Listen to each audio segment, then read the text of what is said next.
이 프로그램은 시각장애인을 위한 화면에서 방송 중입니다. 경제 전문가 이지영 씨가 엄마의 경제 독립 프로젝트에 대한 주제로 강의를 시작합니다. 여러분 안녕하세요. 안녕하세요. 반갑습니다. 오늘 귀한 걸음 해주셔서 너무나 감사합니다. 저는 엄마 재테크 전문가 이지영이라고 합니다. 오늘 여러분들과 부자 엄마의 강점혁명이라는 주제로 이야기를 나누려고 합니다. 여러분, 여기 한 사람이 있습니다. 통장 잔고는 0원입니다. 아들 둘 육아로 우울증에 시달리고 있습니다. 말이 없고 내성적입니다. 이 사람 누구일까요? 예. 차마 말을 못 하시는 거죠? 예. 10년 전 저의 모습입니다. 저는 10년 이상 직장을 다니면서 두 아이를 키워왔습니다. 저희 아이가 지금은 초등학생이 되었는데요. 아이가 굉장히 어렸을 때 자주 감기가 걸리고 열이 날 때가 굉장히 많았습니다. 어느 날은 열이 굉장히 많이 나서 저녁에 응급실을 가게 되었어요. 응급실에 가서 새벽에 간신히 열이 떨어지고 다시 집으로 돌아오게 되었죠. 얼마 지나지 않아서 해가 떴어요. 새벽 동이 튼 거죠. 저는 다시 짐을 챙겨서 회사에 나가야 했고요. 저희 친정 부모님께 전화를 해서 아이를 부탁하고 회사로 가게 되었어요. 우리 아기 다시 열이 나는 건 아닌가? 아이에 대한 걱정이 떠나지 않았죠. 그렇지만 돈을 안 벌 수도 없었고, 또 그리고 나의 육아도 너무나 버겁기만 했어요. 그러던 어느 날 저희 아이가 학교에서 시력 검사를 받았는데 그날로 추가적인 안과 검진이 필요하다라고 이야기를 했어요. 안과에 가서 검진을 했더니 약시로 바로 안경을 써야 된다라는 이야기를 듣게 됐죠. 그날 밤 제가 안경을 맞추고 아이를 물끄러미 바라보게 되었어요. 내가 너무 바쁘다고 힘들다고 아기한테 유혹만 너무 많이 보여줘서 그런가? 라는 생각이 들었고, 내가 아이를 시력 검사를 좀 더 일찍 했어야 되는데 못 챙겨서 그런가? 라는 생각이 들었어요. 그러다가 내가 아기한테 야채도 잘 안 먹이고 당근도 안 먹여서 이런가? 저는 그날 밤에 계속 꼬리에 꼬리를 무는 죄책감에 시달리게 되었어요. 거실에 나왔더니 아이들이 벗어놓은 옷들이 거실에 모두 바닥에 있었고요. 아이들이 정리를 하지 않은 장난감이 모두 늘어져 있었어요. 아침에 급히 나가느라 하지도 못했던 설거지거리가 싱크대에는 가득 차 있었죠. 식탁을 봤더니 청구서들이 쌓여 있었어요. 공과금 청구서, 그리고 대출이자 청구서, 이런 것들이 놓여 있었죠. 뭐지? 힘들다 라는 생각이 들었어요. 갑자기 눈물이 나기 시작했어요. 도대체 나라는 사람 도대체 잘하는 게 있긴 한 걸까? 직장도 육아도 아무것도 제대로 되는 게 없는 것 같아 라는 생각이 들었어요. 그리고 나서 10년이 지나게 되었어요. 10년 동안 저에게는 너무나 많은 변화가 있었고요. 그리고 굉장히 많은 일이 있었죠. 오늘 저는 이 자리에서 여러분을 만나게 되었고요. 종잣돈 1,500만 원으로 원룸에서 신혼을 시작했던 저는 다시 저희 아이들과 따뜻하게 보낼 수 있는 저의 집을 마련을 하게 되었고, 그렇게 버거워만 하던 저는 재테크 책을 4권을 출간을 하게 되었고, 또 강의를 진행을 하게 되었어요. 예전에 저처럼 힘들어하고 버거워하는 엄마들을 위해서 미혼모 코칭을 하기도 하고, 또 엄마들을 돕는 역할을 하고 있어요. TV 특강에도 지금 2번째 강의를 진행하고 있어요. 재테크 강의로 엄마의 돈 공부라는 강의를 했었고요. 오늘은 여러분들과 또다시 이렇게 만나게 되었어요. 그러면 그 10년 동안 저를 변화시켰던 것이 무엇이 있었을까요? 저는 오늘 여러분과 그 2가지에 대해서 이야기를 나누고 싶어요. 첫 번째 재테크였고, 2번째 퍼스널 브랜딩이었어요. 저는 은행을 다니고 있었는데요. 어느 날 은행이 합병이 되게 되었어요. 합병이 되고 나서 얼마 지나지 않아서 공지가 뜨게 되었어요. 명예퇴직 공고였죠. 명예퇴직 공고가 뜨고 나서 정말 태어나서 처음으로 그렇게 많은 사람들이 한꺼번에 퇴직을 하는 걸 보게 되었어요. 남은 사람들이라고 해서 마음이 편안했을까요? 남은 사람들도 불안하긴 똑같았어요. 나도 어떻게 될지 모른다 라는 생각으로 분위기가 너무나 살벌해졌죠. 저 역시 그때 깨닫게 되었어요. 아, 직장 생활은 영원한 게 아니구나. 아, 직장 생활은 언젠가 끝이 나는구나 라는 걸 깨닫게 됐어요. 그런데 그렇게 끝이 난다면 나는 어떻게 해야 되지? 나는 어떻게 준비해야 되지? 라는 생각이 들기 시작했어요. 저는 강의에서 많은 분들에게 이렇게 말씀을 드려요. 직장에만 의존해서는 안 된다 라고 말씀드려요. 언젠가 끝날 수 있는 직장 생활 이후에도 나의 행복을 지키고 나의 가족의 안정을 지키기 위해서는 지금 안정적인 소득이 있을 때 여러분이 열심히 노력해야 된다라는 메시지를 드리고 있어요. 그렇다면 그러한 방법이 뭐가 있을까요? 우리가 부자 엄마가 되고 또 행복한 엄마가 되기 위한 3단계를 정의를 하게 되었어요. 첫 번째는 나만의 직장을 떠나서도 내가 할 수 있는 나만의 only one 강점을 찾아야만 한다라는 생각이 들고요. 두 번째는 only one 강점을 바탕으로 나만의 소득을 창출할 수 있어야 한다는 거고요. 세 번째는 그것을 바탕으로 only one 퍼스널 브랜딩을 만들어 가야 한다라는 말씀을 드리고 싶어요. 여러분 한번 오늘 이 자리에서 처음 뵈신 분들도 계실 거예요. 옆에 사람 얼굴 한번 보시겠어요? 옆 사람에게 한번 질문해 주시겠어요? 선생님, 선생님은 강점이 뭐라고 생각하세요? 라고 질문해 주세요.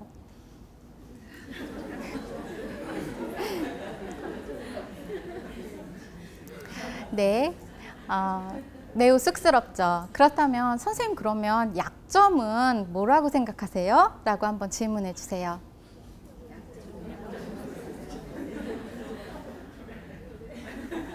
지금은 이제 말소리가 들리네요.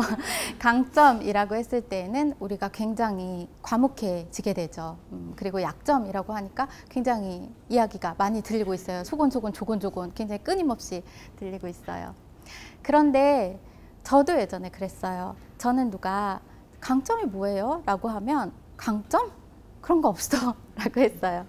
저는 항상 제가 너무나 부족해 보였고 왠지 실패자 같이 느껴질 때가 너무나 많았어요.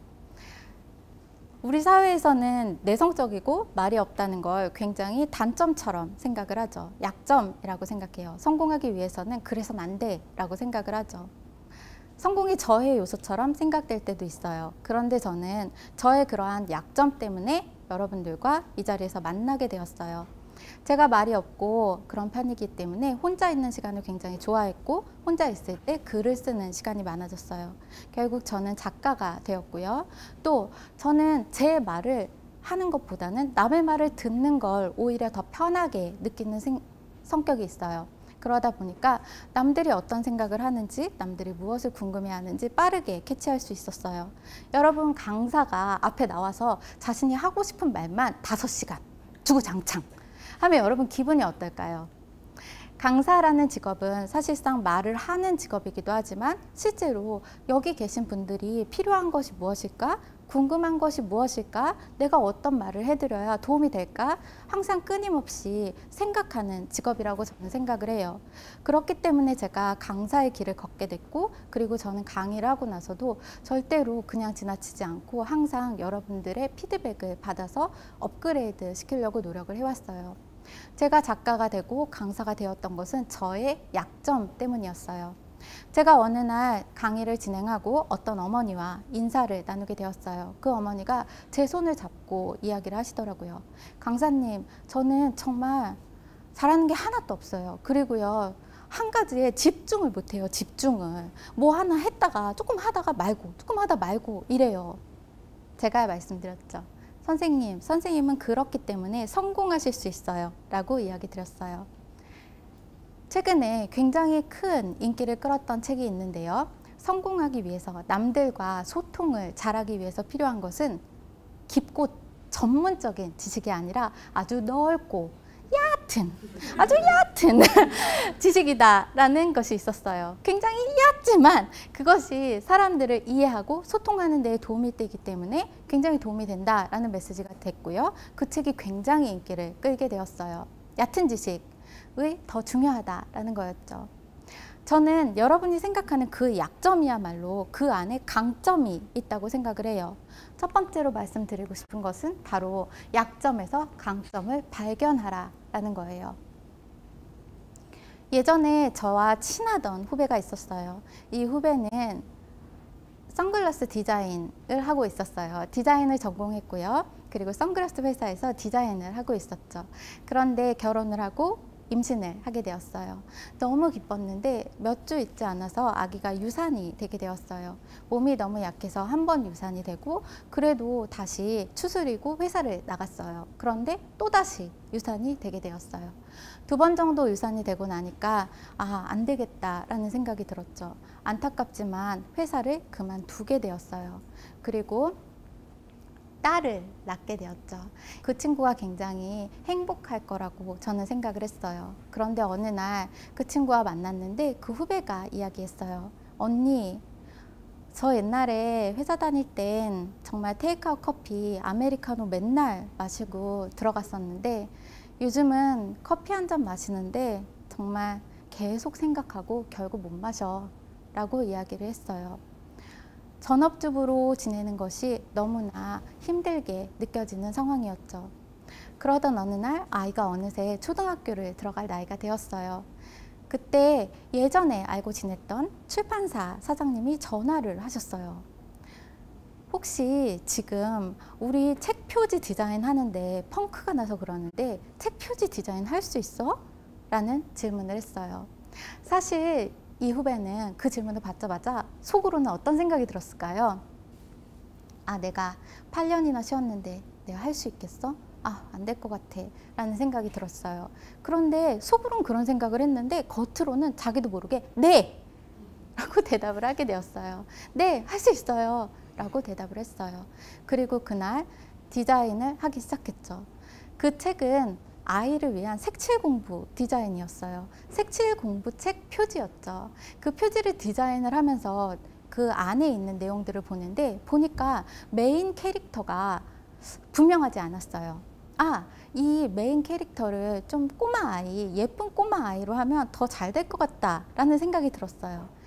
사장님께 여쭤봤죠. 그러자 사장님도 그래 한번 해보세요 라고 했어요. 그렇게 해서 자기 딸을 바탕으로 캐릭터를 그려서 그 책 안에 메인 캐릭터로 넣게 되었어요. 그리고 그 책이 출간이 되었죠. 색칠 공부 책이었는데 엄청나게 인기를 끌었어요. 왜였냐면 표지는 엄마들이 좋아하게 세련된 표지였고요. 막상 펼쳐보면 꼬마 아이가 좋아하는 그런 캐릭터들이 가득했어요. 그렇게 제작을 할 수 있었던 가장 큰 이유는 이 후배가 엄마였기 때문이에요. 엄마였기 때문에 엄마들이 좋아하는 디자인을 알 수 있었고 또 꼬마 아이를 키우다 보니까 그 아이들이 끝까지 색칠할 수 있는 건 뭔지를 분명히 알고 있었기 때문이죠. 그러면서 이 친구의 책이 대박이 나게 되었고 중국으로 수출까지 하게 되었어요. 이후에 지금 그 후배는 요즘 공룡 종이접기 책을 만들고 있어요. 둘째가 아들이거든요. 아들을 보면서 영감을 얻어서 공룡 종이접기 책을 만들고 있는데 출판사 사장님이 정말 꼭 해달라고 부탁을 해서 엄청난 돈을 받고 진행을 하고 있어요. 두 번째로 말씀드리고 싶은 건 이거예요. 여러분이 생각할 때 난 디자인 전공했고 선글라스 디자인을 했었어. 근데 지금 요즘 선글라스 껴본 적이 없어. 아니 어린이집 갈 때 선글라스 어떻게 끼고 가? 그쵸? 근데 그 친구도 그런 생각이 들었지만 세분화하기 시작했다는 거예요. 디자인에는 선글라스만 있는 것이 아니에요. 색칠 공부 디자인도 있고 웹툰도 있고요. 디자인으로 할 수 있는 일은 무궁무진하다는 거예요.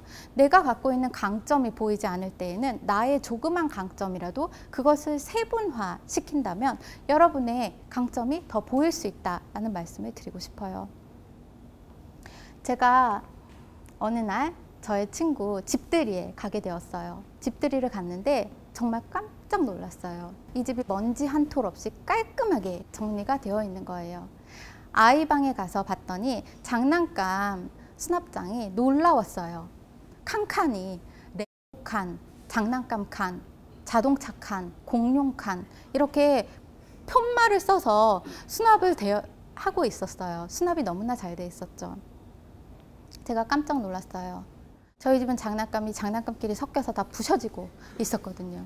아, 대단하다 라는 생각을 하면서 집에 왔죠. 그런데 그 친구가 어느 날 저에게 이야기를 했어요.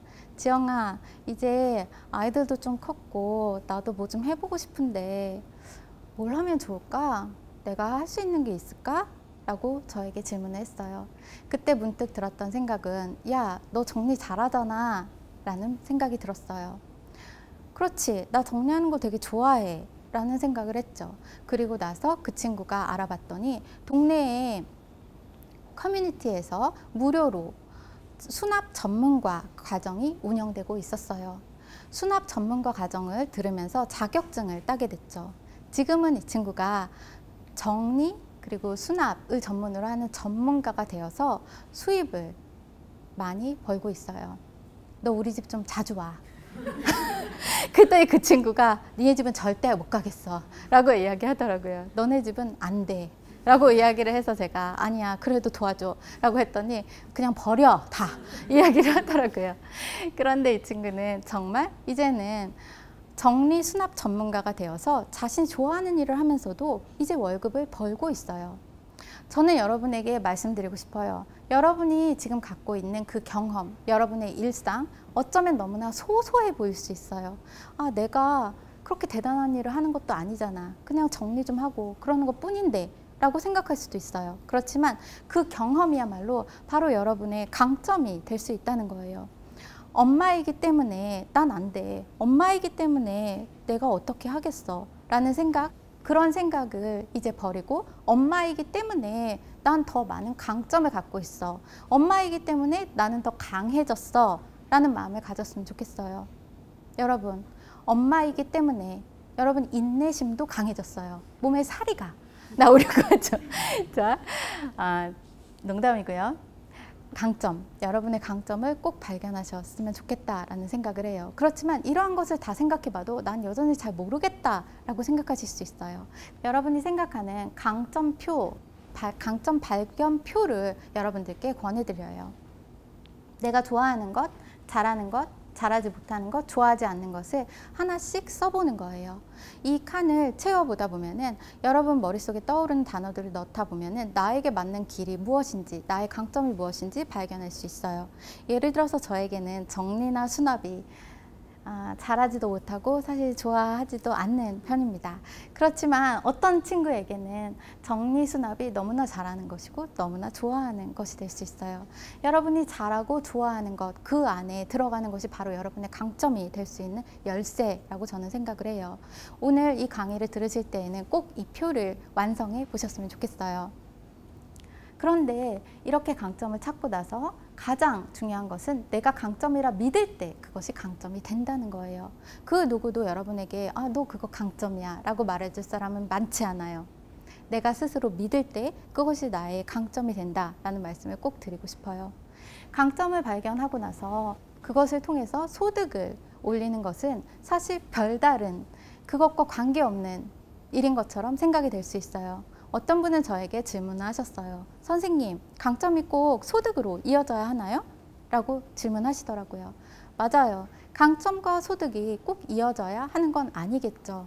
그렇지만 제가 만난 수백 명의 엄마들은 이렇게 말씀하셨어요. 선생님, 한 달에 20, 30이라도 더 들어온다면 좀 숨통이 트일 것 같아요.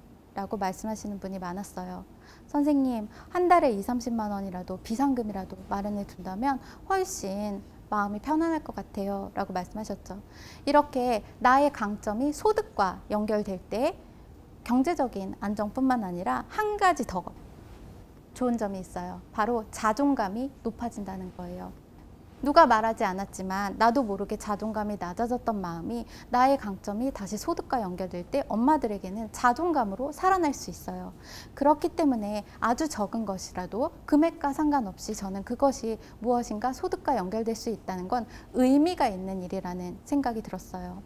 그렇다면 연결을 어떻게 해야 할까? 여러분 아마 난감하게 생각이 될 수 있어요. 저 역시도 그랬었죠. 저의 경험을 바탕으로 5단계로 정리를 해봤어요.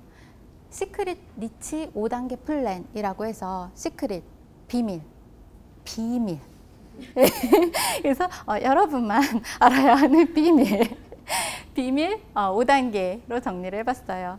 이 5단계를 거치고 나면 여러분이 여러분의 강점을 소득으로 만들 수 있다라고 저는 말씀을 드리고 싶어요. 직장이 없어도 여러분만의 소득을 창출할 수 있는 방법이 이 5단계 안에 있다는 거예요. 시크릿, 비밀. 좋습니다. 첫 번째는 주제를 찾는 거예요. 나의 강점을 찾는 것이고요. 두 번째는 로드맵을 만드는 것. 세 번째는 시장의 니즈와 트렌드를 파악하는 거예요. 네 번째는 차별화된 솔루션을 구하는 것이고요. 다섯 번째는 시스템을 구축하는 거예요. 말씀드렸듯이 저는 은행을 다니고 있었는데 합병이 되고 나서 명예퇴직을 하시는 분들이 굉장히 많아졌죠. 그때 저는 나 이 직장을 떠난다면 무엇을 준비해야 될까라는 고민이 들기 시작했어요. 내가 잘할 수 있는 거 뭐가 있을까라는 생각이 들었죠. 생각해 보니까 저는 은행을 다니고 있었고 또 그동안에 재테크에 관심이 너무나 많았기 때문에 이쪽으로 한번 해볼까? 라는 생각이 들었어요. 저의 강점을 발견하게 된 거죠. 주제를 찾게 된 거예요. 그렇다면 무엇을 할까 생각해 봤는데 강사를 해보고 싶다라는 생각도 들었어요. 저의 로드맵을 막연하지만 그려보기 시작했죠. 그리고 나서 니즈를 파악하고 트렌드를 파악하는 것이 중요했어요. 아침에 회사를 가면 동료들끼리 앉아서 이야기를 자주 나누곤 했어요. 워킹맘들 아침에 앉아서 커피 한 잔 딱 마시면서 이야기 나누죠. 내가 돈만 있었어도 당장 때렸죠 라고 커피를 벌컥벌컥 들이키죠. 그리고 저는 전업주부로 있었던 시간도 있었어요. 그때 전업주부들 만나면 커피 마시면서 이러죠. 내가 커피 한 잔 마시는데 이렇게 간이 떨려서야 이놈의 돈 때문에 라고 이야기를 했어요. 주변을 바라보니까 엄마들이 모두 돈 때문에 고민을 하는 엄마들이 너무나 많이 있었어요. 저도 마찬가지였죠. 사람들의 니즈? 이것이 바로 돈 문제가 아닐까? 엄마들? 이런 생각이 들었어요. 트렌드를 살펴보니 엄마들의 경제권이 매우 커지고 있는 상황이었어요. 거의 돈 관리를 엄마들이 하고 있는 트렌드였죠. 그런데 4단계는 차별화된 솔루션을 마련하는 거예요. 그렇다면 이분들에게 어떤 솔루션을 제시해야 될까 고민이 되기 시작했어요. 그때 만약에 제가 여러분 커피 마시지 마세요. 그냥 콩나물값도 정말 아껴야 되고 한 푼이라도 아껴야 잘 살 수 있어요 라고 이야기를 했다면 맞는 말이긴 해요. 맞는 말이죠. 돈은 모일 수 있었겠지만 그것이 과연 행복으로 이어졌을까? 라는 생각이 들었어요. 저는 대신에 이렇게 말했어요. 엄마들 그냥 자신을 위해서 돈을 쓰세요 라고 이야기를 했어요. 자신을 위해서 자기에게 투자하세요 라고 이야기했고요. 532 시크릿 머니 법칙을 제시했어요. 여기서 532에서 2는 무엇이냐면 소득의 20% 적어도 정말 조금이라도 나 자신을 위해서 써라 라는 것이었어요. 나의 배움, 나의 건강, 나의 여행을 위해서 쓰세요 라고 이야기했어요. 엄마가 행복하고 엄마가 발전해야 아이도 행복하고 아이도 발전해요. 그리고 돈도 더 불어날 수 있어요 라고 이야기를 했죠. 엄마들은 이 아이디어에 굉장히 반응이 있었어요. 입소문이 나게 되었고 저의 책은 베스트셀러가 됐죠. 그리고 저는 방송에서 강연을 하게 되었어요. 주제는 532 시크릿 머니 법칙이었어요. 이렇게 해서 저는 강의를 하게 되었고 지금은 이지땡 TV 라는 유튜브를 운영을 하게 되었어요. 어느 날 저와 정말 잘 알고 있던 지인분이 계셨어요. 이분이 그날도 아이들을 돌보고 전업주부로 10년 정도 지내셨던 분이에요. 아이들 저녁을 먹이고 그날따라 좀 고민이 됐어요. 아이가 하고 있는 학습지를 끊을까 말까. 이거 너무 비싼 것 같아. 7만 원이었거든요. 비싼 것 같아. 고민을 하고 있던 밤이었어요. 남편이 술 한잔하고 집에 들어오더니 갑자기 이야기를 했어요. 여보, 나 회사 그만뒀어. 치사해서. 라고 이야기를 하는 거예요. 이분이 뭐? 치사해? 네가 더 치사해. 네가 치사하다고? 이분이 완전히 화가 나기 시작했어요. 아니 난 지금 애 학습지 고민하고 있었는데 회사를 그만뒀다고? 그 집에 이제 우주 전쟁이 나기 시작했어요. 접시가 날아다니고 여러 가지 파편들이 떨어지기 시작했죠. 그리고 나서 시간이 지나게 됐어요. 다행히도 2달 후에 이 남편은 다시 직장을 구하게 됐어요. 그런데 막상 남편이 직장에 갔지만 이분은 안심이 되지 않았어요.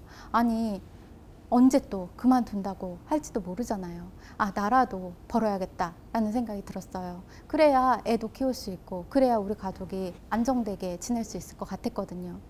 그런데 막상 내가 뭘 해야 될까 생각을 해봤더니 떠오르는 것이 별로 없었어요. 그때 이런 생각이 들었죠. 아, 정말 나는 잘하는 것도 없고 이제 어떻게 하지? 뭘로 내가 돈을 벌 수 있지? 라는 생각에 가슴이 너무나 답답했어요. 그러고 나서 장롱을 봤는데 장롱 안에 예전에 따놨던 한식, 양식, 조리사 자격증이 있었어요. 이분이 요리를 진짜 잘해서 사람들이 와, 너 요리 진짜 잘한다 라고 했었거든요. 한때. 그래서 이분이 용기 충만해서 자격증까지 따두셨어요. 그런데 요리를 정말 잘하셨었어요. 그래서 아, 그럼 나 요리로 뭔가 해볼까? 라는 주제를 막연하게 생각하게 됐죠. 그렇다면 요리로 할 수 있는 건 뭐가 있을까? 식당을 할 수도 있을 거고, 식당에서 일을 할 수 있을 거고, 또는 레스토랑을 차려볼 수도 있을 거고, 여러 가지 로드맵을 그려봤죠. 그 중에서 문화센터에서 이분이 쿠킹 클래스, 요리 강습을 굉장히 자주 들으셨어요. 아, 나도 한번 동네에서 요리 강습 해볼까? 라는 생각이 들었어요. 요리 강습 전단지를 아파트 단지 내에 돌리기 시작했어요. 정말 저렴한 가격으로 엄마들에게 재능 기부 차원에서 요리 강습을 시작했죠. 너무나 많은 엄마들이 모이게 되었고요. 그렇게 요리 강습을 시작을 하면서 엄마들과 네트워크를 만들게 되었어요. 요리 강습을 하다 보니까 엄마들이 하는 이야기가 쏙쏙 들렸어요. 아니, 우리 동네는 정말 제대로 된 반찬 가게가 하나도 없어. 아, 뭐 나 만들 시간도 없고 요새 우리 집 다 김치만 먹어, 김. 이렇게 이야기를 하는 게 들렸어요. 그날 밤 잠을 자려고 딱 누웠는데 김치와 김이 막 이렇게 머릿속에 떠오르면서 아, 그럼 내가 반찬 가게 한번 해볼까? 라는 생각이 들었어요. 그런데 그렇게 생각을 하고 나서 니즈, 트렌드를 파악하게 된 거죠. 아, 엄마들에게는, 바쁜 엄마들에게는 반찬에 대한 니즈가 있다. 또 못하는, 요리를 못하는 엄마들은 그런 걸 원한다. 그리고 그렇지만 그냥 막연하게 반찬 가게를 창업한다면 별로 승산이 없을 것 같았어요. 당시에 또 어떤 이야기가 들렸을까요? 우리 애가 요새 아토피 때문에 정말 고민이야. 아토피, 유기농만 먹여야 되는 거였죠. 요즘에 정말 많은 아이들이 아토피로 고생을 하고 있고요. 너무나 많은 아이들이 면역력이 약해지고 있어요. 아, 그러면 내가 유기농으로 한번 반찬 가게를 해볼까? 라는 생각이 들었어요. 단가는 좀 있었지만 더욱더 차별화시키고 고급화시키자 라는 생각이 들었죠. 마침내 이분이 창업을 하게 되었고요. 입소문이 나게 되었어요. 수빈이네 반찬 가게가 열리게 된 거죠. 이 수빈 엄마 반찬 가게가 굉장히 잘 되기 시작했어요. 이렇게 반찬 가게가 잘 돼서 소문이 나게 됐고요. 이분은 너무나 행복했어요. 매일매일 돈이 들어왔기 때문이죠. 그런데 그렇게 시간이 지나고 났는데 반찬을 더 많이 만들어야 했어요. 이젠 밤에 잠을 잘 수가 없게 됐어요. 밤에 잠은 못 자고 어깨는 너무나 아팠죠. 그날도 병원에 가서 통증 치료를 받고 그리고 나서 다시 가게로 가게 되었어요. 그런데 어떤 엄마가 물어봤어요. 수빈 엄마, 반찬 가게 하려면 어렵지? 어떻게 해야 돼? 라고 물어봤어요. 왜 반찬 가게 하고 싶어요? 라고 물어봤더니 나도 하고 싶어서 라고 대답을 하는 거예요. 앉혀놓고 조곤조곤 설명을 해줬죠. 실제로 설명을 하다 보니까 왠지 이 설명을 하는 것이 그렇게 어렵게 느껴지지 않았어요. 왜냐하면 본인도 처음에 시작할 때 너무나 어려웠던 과정을 이미 지나왔기 때문이에요. 그렇게 설명을 하고 나서 이 가게, 수빈이네 가게에 2호점이 프랜차이즈로 열리게 되었어요. 창업 설명회를 열어야겠다라는 생각이 들었고요. 창업 설명회를 통해서 프랜차이즈로 확장이 되게 되었죠. 지금 이분은 일하는 시간은 10분의 1로 줄어들었고 소득은 10배가 증가되었어요. 더 이상 본인이 반찬을 만들지 않고 지금은 마케팅과 또 창업 설명회를 통해서 홍보를 하는 이러한 역할을 하고 있어요. 또 다른 분이 계셨어요. 아들 쌍둥이 엄마예요. 아들 쌍둥이 플러스 딸을 기대했는데 또 아들이 나왔어요. 그래서 아들이 셋인데 둘은 쌍둥이인 엄마가 있었어요. 이 엄마 상태 어떨까요? 매우 힘들어, 매우 힘들어요. 어느 날 계절이 바뀌게 되었어요. 겨울 빨래를 해야 하는데 이불이 너무나 빨기가 힘든 거예요. 또 요즘은 미세먼지 때문에 정말 옷을 빨래를 너무나 자주 했어야 됐어요. 이분이 하다 못해서 어느 날 방법이 없을까 생각을 했는데 빨래방을 가볼까? 라는 생각이 들었어요. 빨래방에 갔더니 실제로 많은 사람들이 줄을 서 있는 거였어요. 이렇게 많은 사람들이 빨래방에 와 있다니. 결국 기다리다가 빨래는 못하고 다시 아이 학원에서 올 시간이 돼서 집에 가게 됐어요. 그날 밤 저녁 누워서 곰곰이 생각해 봤죠. 그 빨래방 좀 괜찮은 것 같아 라는 생각이 들었어요. 여러분이 지금 일상에서 보내고 있는 그 경험 속에서 여러분의 강점을 찾을 수 있는 방법은 바로 관찰을 하는 거예요. 무엇인가 분명히 빈틈이 있다는 거예요. 그 빈틈을 인식하는 것도 여러분의 강점이에요. 이분은 그 빈틈을 인식하기 시작했어요. 빨래방 괜찮아 보였어요. 그리고 나서 빨래방 해볼까? 라는 생각을 하게 되었죠. 니즈와 트렌드를 파악하기 시작했어요. 가만히 보니까 엄마들은 대기하는 시간을 너무나 힘들어했어요. 결국에 이분이 여러 가지 생각을 하게 되었어요. 나는 좀 대기가 없는 그러한 빨래방을 만들고 싶다. 그리고 대기를 하면서도 좀 즐겁게 대기할 수 있는 그러한 공간 분위기를 만들고 싶다라는 생각을 하게 되었어요. 그리고 나서 지역 맘카페, 온라인 맘카페에 조사를 하기 시작했어요. 이분이 했던 일은 대기 시간을 줄이기 위해서 만약에 바쁘지 않은 시간에 빨래방에 와서 빨래를 하게 되면 적립금을 2배로 주는 이벤트를 하게 되었어요. 바쁘지 않은 시간대에 와서 빨래를 만약에 넣어두면 적립금이 2배로 쌓이는 거죠. 엄마들은 반응을 하기 시작했어요. 내가 굳이 그 시간에 가서 적립금 조금 받고 할 이유가 뭐가 있어? 이러면서 시간대가 분산되기 시작했어요. 시간대가 분산되면서 대기 시간이 굉장히 줄어들게 되었고요. 그럼에도 불구하고 대기를 하는 분들이 있을 때에는 그 빨래방 한 곳에는 인테리어를 예쁘게 해서 캡슐 커피를 제공하게 되었어요. 엄마들이 앉아서 차라도 한 잔 마시면서 이야기를 나누게 한 거죠. 엄마들은 거기에 앉아서 뭔가 럭셔리하게 차를 마시면서 빨래를 기다리다가 그리고 갔어요. 그러다 보니까 입소문이 나게 되었어요. 이분의 빨래방이 너무나 잘 됐고요. 그리고 이분은 지금 3호점까지도 운영을 하고 있어요. 그렇게 될 수 있었던 것은 빨래방이라는 것이 본인이 지키고 있어야 하는 것이 아니라 실제로 코인 빨래방처럼 자동화될 수 있는 시스템이었기 때문이에요. 여러분은 내가 무슨 강점이 있어 라고 생각할지 모르지만 여러분이 그냥 스쳐 지나가는 이 순간, 어쩌면 내가 관찰하는 그 순간, 인식하는 그 순간에 여러분의 강점이 될 수 있다라는 말씀을 드리고 싶어요. 이때 여러분이 로드맵을 만들 때 굉장히 어려울 수 있어요. 어디부터 시작해야 될지 모르는 거죠. 부자 엄마 강점 소득 4사분면을 말씀드려요. 이 4사분면은 W는 work이고요. 보통 우리가 직장에서 하는 그 근로를 이야기해요.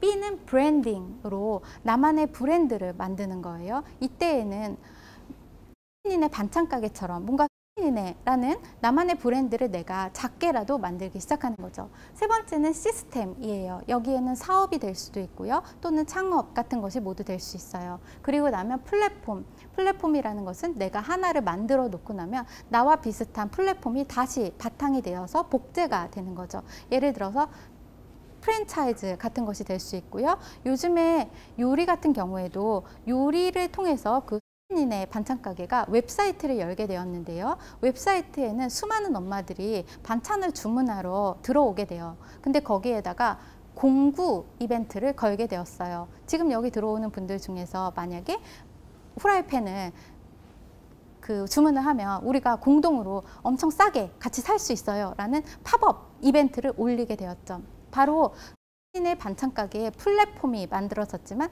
그 안에서 다시 광고 수입이 발생이 되게 된 거죠.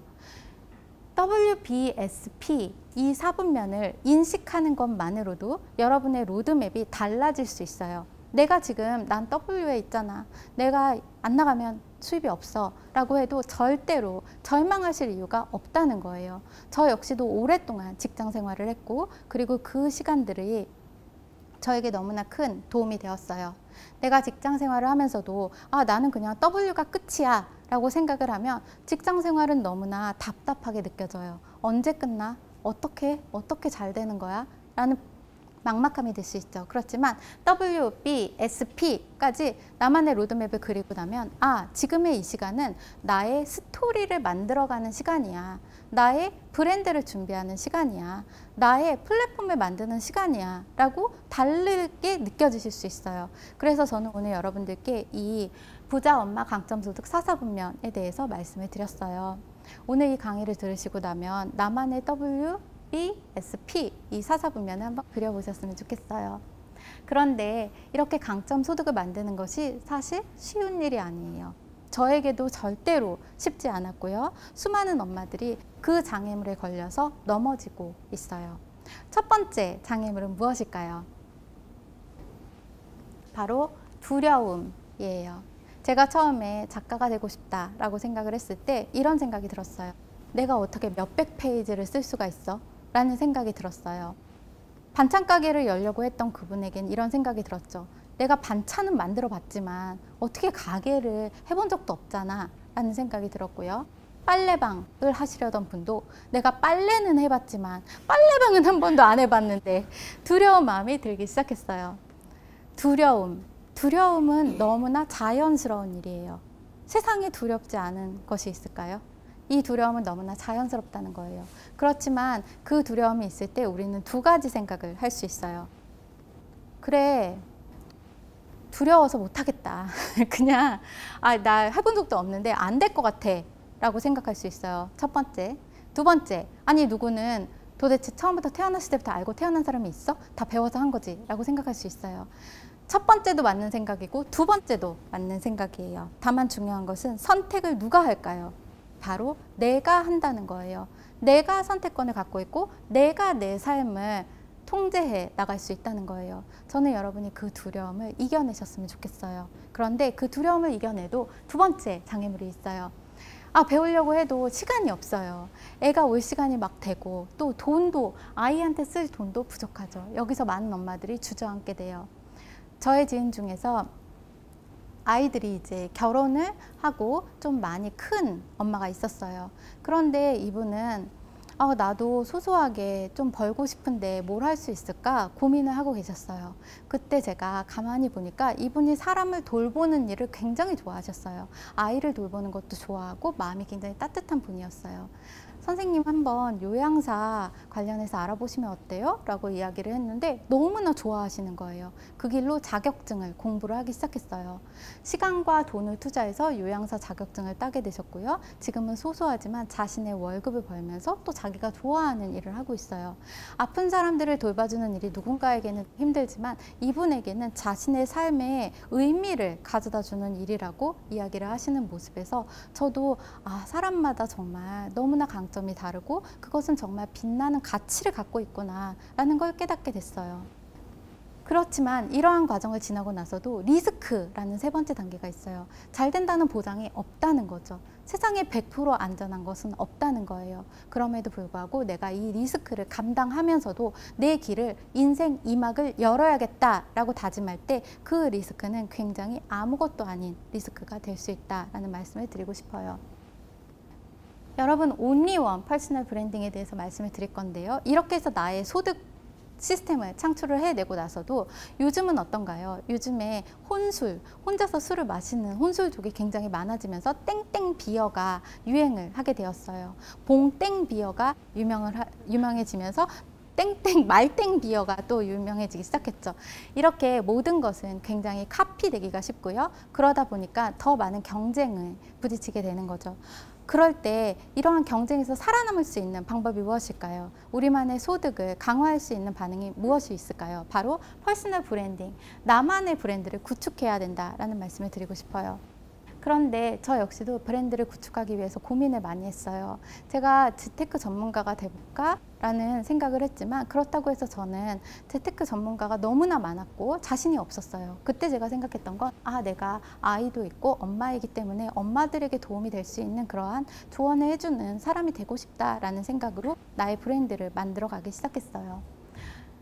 요즘은 엄마들이 굉장히 시간도 없고 또 또 공간도 없어요. 엄마들은 자기만의 시간이 없고 또 공간이 없게 되죠. 그렇지만 가장 이것을 뛰어넘을 수 있는 것은 바로 SNS 채널이라고 저는 생각을 해요. 저 역시도 현재 유튜브 채널을 운영을 하고 있는데요. 이때 거의 유튜브를 촬영하는 시간은 저희 아이가 학교를 간 시간이에요. 보통 아이들이 돌아오기 전, 한 3시 정도 그 전까지 유튜브를 촬영을 하고요. 그리고 나서 나의 공간도 그렇게 많이 들어가지 않는다는 거예요. SNS 채널을 이용해서 나의 퍼스널 브랜딩을 만들 수 있어요. 그런데 어쩌면 여러분은 그런 거 젊은 사람이나 하는 거 아니야? 라고 생각할 수도 있어요. 그런데 얼마 전에 62세의 유튜버 분이 계셨어요. 이분은 현재 구독자가 27만 명이고요. 집밥 채널을 운영하고 계세요. 이분의 전 직장은 무엇이었을까요?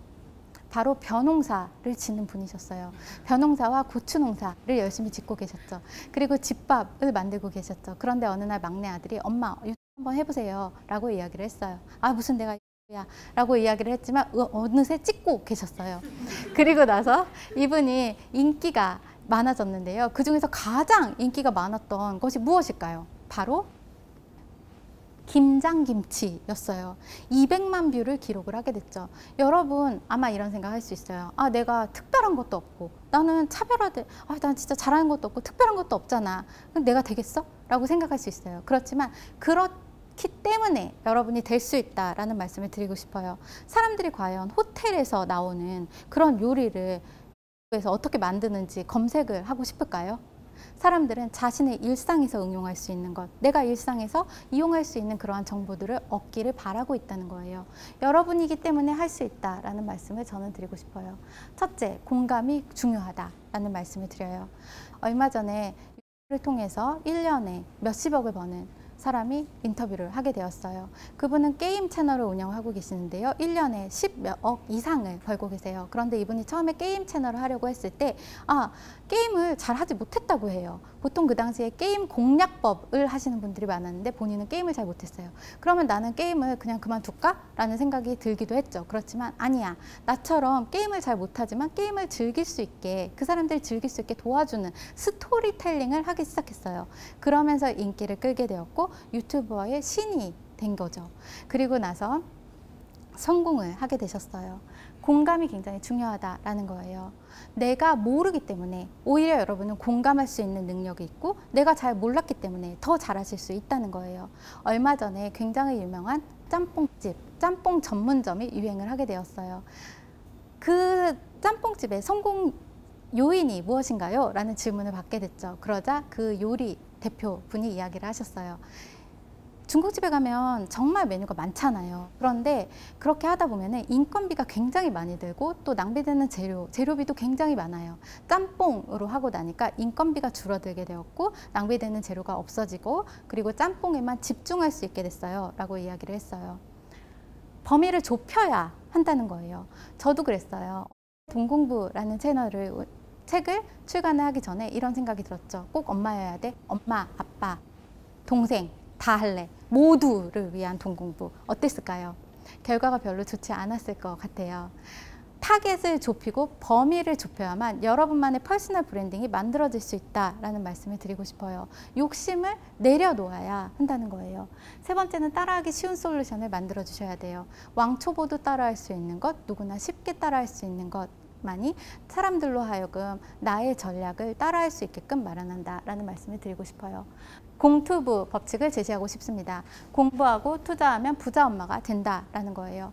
나의 강점에 대해서 공부하고 나에게 투자하고 그렇게 되면은 부가 저절로 따라온다라는 말씀을 드리고 싶어요.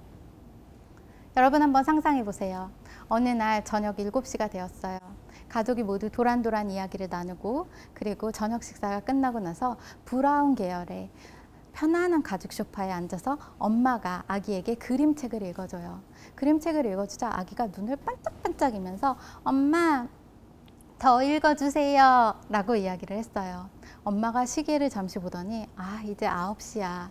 우리 애기 잘 시간이야. 그러면서 이마에 키스를 해주죠. 창밖으로 달이 반짝반짝 빛나고 있어요. 이 장면 어떤가요? 어떤 장면일까요? 제가 아기를 낳기 전에 상상했던 장면이었어요. 현실은 어땠을까요? 저는 회사에서 뛰어와서 아이를 픽업하죠. 아이를 픽업하고 나서 저녁을 먹이는데 아이가 장난감을 갖고 놀면서 저녁을 먹고 있어요. 제가 뭐라고 했을까요? 그 장난감 자꾸 그러면 갖다 버린다 라고 이야기를 했죠.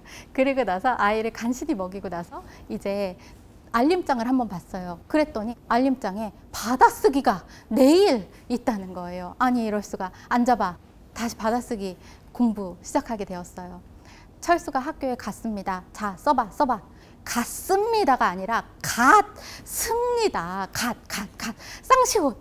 저는 매우 큰 소리를 내게 되죠. 저희 집 분위기 어떨까요? 매우 험악하죠. 그리고 나서 아이와 함께 잠자리에 들려고 누웠어요. 그러자 아이가 기대하는 눈빛으로 저를 보죠. 오늘은 엄마가 그림책을 읽어주려나. 저는 기도하죠. 아이가 얼른 한글을 빨리 깨우쳤으면 좋겠다. 그렇게 저희 집에 밤이 저뭅니다. 창밖의 달은 구슬퍼요. 아주 어두컴컴. 저는 오랫동안 행복하지 못했어요. 누구와 비교해도 나는 잘하는 게 없는 것 같았고 나는 좋은 엄마가 못 되는 것 같았어요. 잘하려고 하면 할수록 더 안 되는 것 같았어요.